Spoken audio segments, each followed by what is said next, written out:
Ya, Anda kembali lagi dalam spesial dialog masih dengan Bapak Freddy dan juga Ibu Esti. Pak Freddy, tadi kita sedikit bertanya tentang ada beberapa 3 dokumen yang akan dikeluarkan dalam Konferensi Asia Afrika untuk kali ini. Nah, ini kalau dibalik lagi ke Indonesia sendiri terkait dengan adakah memang agenda pokok terkait yang ingin dibahas khusus atau memanfaatkan momentum dari KAA 2015 ini? Jelas ada, karena sekali lagi pertama peringatan ke-60 Konferensi Asia Afrika ini barangkali adalah debut pertama pemerintahan Jokowi di forum internasional dengan host Indonesia. Artinya seluruh persiapan termasuk substansi dipersiapkan oleh Indonesia. Bahkan Bapak Jokowi juga turun langsung kemarin melihat itu gladi bersih, dan besok juga masih ada gladi bersih di Jakarta. Jadi ini adalah komitmen kita yang pertama, bagaimana eksistensi pemerintah Indonesia di dalam pergaulan diplomasi internasional.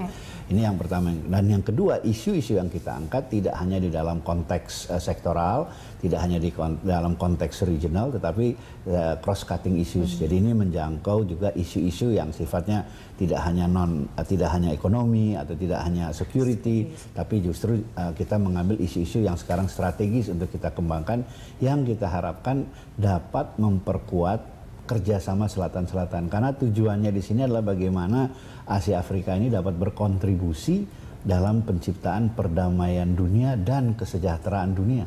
Jadi dua konteks ini South-South cooperation to enhance peace and welfare of the people ini menjadi sangat penting untuk agendanya, apakah mewakili kepentingan kedua benua tersebut. Ya, tentunya kita lihat kedua benua tersebut adalah memiliki prinsip yang berbeda-beda pastinya, dan ideologi yang berbeda-beda dari seluruh negara. Dan bagaimana caranya untuk memasukkan ketiga dokumen ini, tentunya ini adalah dari PR dari KAA-nya ya. Nah, oke, kita beralih ke tahapan acara. Ini dari tanggal 19 sampai dengan 24 April ya. Ini sampai dengan 23 nanti ada keputusan, dan 24 akan ada side event. Dan di sini ada Bu Esti, kalau kita berbicara mengenai side event, apa yang akan berbeda di tahun ini mungkin?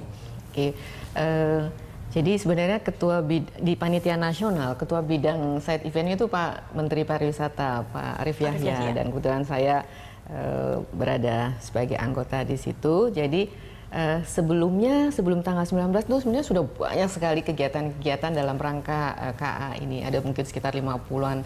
Dan seperti Pak Freddy sampaikan, ini tidak hanya dari pemerintah, tapi masyarakat juga. Ada keikutsertaan masyarakat di dalam meramaikan. Jadi ini sebenarnya bukan milik pemerintah, jadi milik kita semua, bagaimana untuk mensukseskan ini, bagaimana kita welcoming. Dan yang memang kita koordinasikan untuk side event yang cukup besar ada sekitar 19, dan itu berlangsung antara di Jakarta dan di Bandung.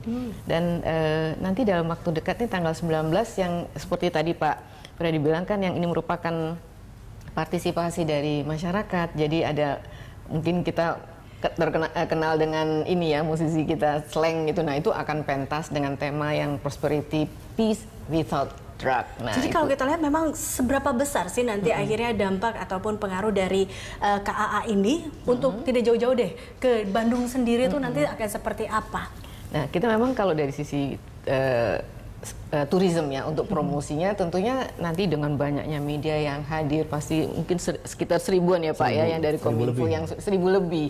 Nah, itu tidak hanya dari dalam negeri, tapi kan dari internasional pasti exposure-nya, value-nya di media value-nya pasti luar biasa. Mungkin kalau dinilai bisa triliunan gitu. Belum lagi dari sisi tourism.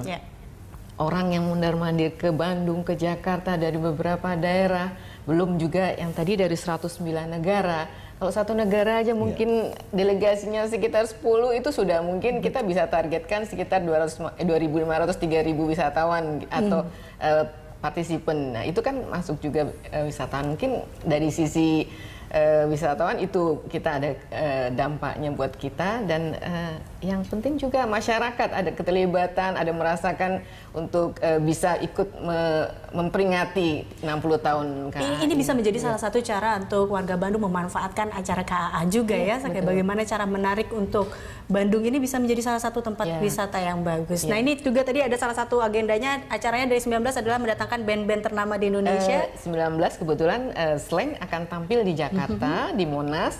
Itu mulai dari, sebenarnya rangkaian acaranya dari pagi ada drum band, terus nanti pentasnya di jam 2 sampai sore, dan banyak lagi Karena dari kementerian-kementerian lain, dari Kemlu, dari lingkungan dan kehutanan, bahkan ada yang kaitannya dengan lingkungan, kita akan juga melepas liarkan owa Jawa pada tangan. Tapi itu nanti di Gunung Malabar, jadi live streaming live streaming. Jadi Pak Jokowi akan melepasliarkan 2 pasang owa Jawa di Gunung. Apalagi program-programnya, nanti tahan dulu Pak Freddy dan juga Bu Esti, kita akan lanjutkan ya terkait dengan ini, dan spesial dialog masih akan kembali pemirsa sesaat lagi.